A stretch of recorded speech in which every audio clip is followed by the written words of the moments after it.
after long hours of driving from Manila to Batangas and bigla kang nakaramdam ng gutom, aba, lomi na agad yan. Uy, kain na.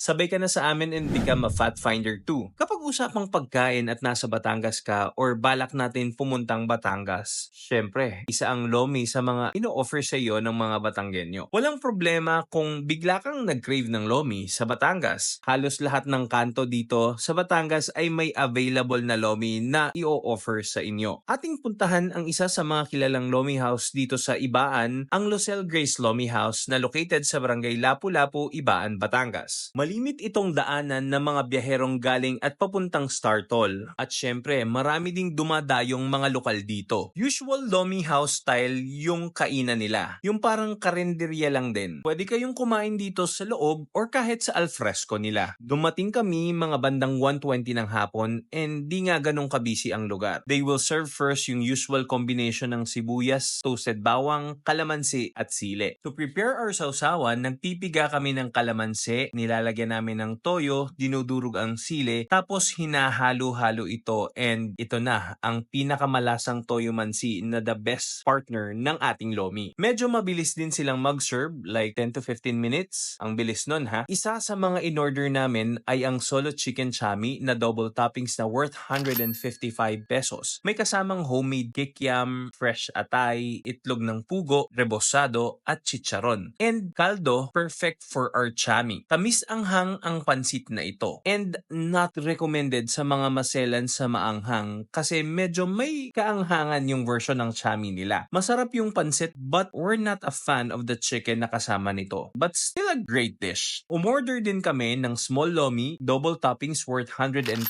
pesos at dalawang jumbo double toppings worth 120 pesos per servings. Ito ang small lomi nila. Kayang-kayang ubusin ng isang adult after buong long hours drive. Pero kung bitin ka pa sa small lomi nila, aba, itong jumbo double toppings lomi ang orderin mo. And for sure, sobrang mabubusog talaga kayo dito. Katulad din ng topping sa chami, for their lomi naman, meron din silang rebosado, malutong na chicharon at iba pa. Pero if okay lang naman sa atin na hindi overload and nagwa-watch tayo ng ating cholesterol, pwede rin naman kahit hindi ito double toppings. Always, mas masarap itong mga ito kung samahan natin ng napakalamig na soft drinks. Ang sarap kasi ng feeling nung mapapadighay ka after kumain. Check nyo rin itong ibang options nila flashing on your screen and try it. So, bill reveal na. Ang total expense namin sa food fine na ito ay 600 pesos. Napakasulit na nito para sa dami ng servings na yon. Overall, we like their service, the staff, mabilis and accommodating. Take note na cash lang ang ina-accept nila dito ha. May maliit rin silang space for parking, yung iba sa roadside kung puno na yung parking space nila. Open nga pala sila from 5:30 AM hanggang 11 PM. For the place naman, it looks fine for the price of the food that they're serving.